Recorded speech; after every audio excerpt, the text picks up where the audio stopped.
The rise and glory of Portugal. From the Celts to the first global empire. Our journey begins around 1000 BC, when the Iberian Peninsula was a mosaic of tribes, cultures, and civilizations. Among these tribes were the Celts, who settled in the region and shaped the land that would later become Portugal. The Lusitanians, Galaiacos, and Coni, known for their warrior spirit and unique culture, dominated the region for centuries, inhabiting areas that now correspond to parts of Portugal and Galicia. These were resilient people, living off pastoralism, hunting, and, of course, the natural wealth of the land, such as gold. By the 3rd century BC, the balance of power in the Iberian Peninsula was disrupted by the arrival of the Romans, who, after defeating the Carthaginians in the Second Punic War, set their sights on Iberia. However, they would not find easy conquest.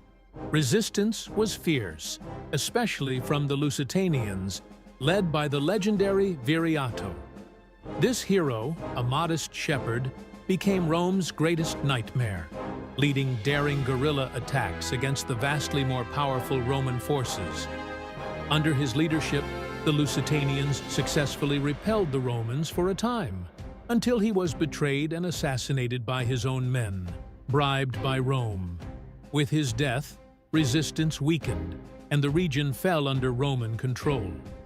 With victory, the Romans established the province of Lusitania and founded important cities such as A.S.K, from which the name Portugal would later be derived.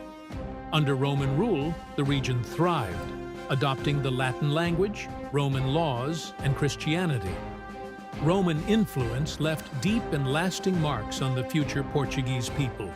However, in the late 5th century, the vast Western Roman Empire collapsed, and the Iberian Peninsula was invaded by a new wave of peoples, the Germanic barbarians, including the Suevi and Visigoths. These peoples established their own kingdoms, and although they were seen as barbarians, they quickly adopted Christianity, which had already taken deep roots in the region. There were struggles between the Suevi and the Visigoths for control of Iberia, but in the end, the Visigoths prevailed, establishing a kingdom that would last until the early 8th century. Then, in 711 AD, a new threat emerged. The Moors, led by generals of the Umayyad Caliphate, invaded the Iberian Peninsula from North Africa. In a surprisingly short period, they conquered almost the entire region, except for the small kingdom of Asturias in the north. Thus began the era of Al-Andalus, where most of Iberia was ruled under Islamic law. This invasion sparked the Christian Reconquista, a centuries-long military campaign led by various Christian kingdoms of the Iberian Peninsula to reclaim the lands lost to the Moors. Among these kingdoms was the Kingdom of Leon, which would later play a crucial role in the formation of Portugal. One of Leon's nobles, Henry of Burgundy, was rewarded with the County of Portugal for his loyalty and bravery. This county, located north of the Mondego River, would be the seed of the future Kingdom of Portugal. When Henry died in 1112, his wife, Teresa of Leon, took over as regent. However, Teresa sought to unite the county with Galicia, something her son, Afonso Henriques, did not accept. The tension culminated in the Battle of São Mamede in 1128, where Afonso defeated his mother's forces and took control of the county of Portugal.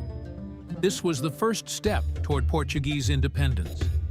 In 1139, Afonso Henriques led his troops against a large Muslim force in the Battle of Urique. The victory was so impressive that, according to accounts of the time, Afonso was acclaimed king by his troops. This event is seen as the turning point in Portugal's history, as it marked the birth of the Kingdom of Portugal. With the blessing of the Pope and the official recognition of the King of Leon in 1143 through the Treaty of Zamora, Portugal became an independent state. The Reconquista remained a priority for the Portuguese monarchs. In 1147, with the help of Crusaders, Afonso Henriques captured the important city of Lisbon from the Moors. However, the Reconquista would not be completed until more than a century later, with the conquest of the Algarve in 1249, during the reign of Afonso III. This conquest ensured that Portugal's borders were essentially defined as they are today. With the end of the Reconquista, Portugal's focus shifted to the sea. During the reign of King Dinas, the first known as the Farmer King, the kingdom invested in the planting of pine forests near Leiria, wood that would be essential for shipbuilding. He also established the University of Coimbra, one of the oldest in Europe, and fostered the arts and culture. It was during this period that Portugal began to consolidate its national identity. But it was under the rule of Pedro I's illegitimate son, João I, and his House of Avis that Portugal truly began to expand beyond its borders. The Battle of Aljubarrota in 1385, led by the legendary knight Nuno Álvares Pereira, secured Portugal's independence against Castilian claims and crowned João I as king. This victory set Portugal on a path of stability and expansion, with its eyes turned toward the Atlantic. In 1415, João I conquered Ceuta, on the northern coast of Africa. This marked the beginning of the Age of Discovery.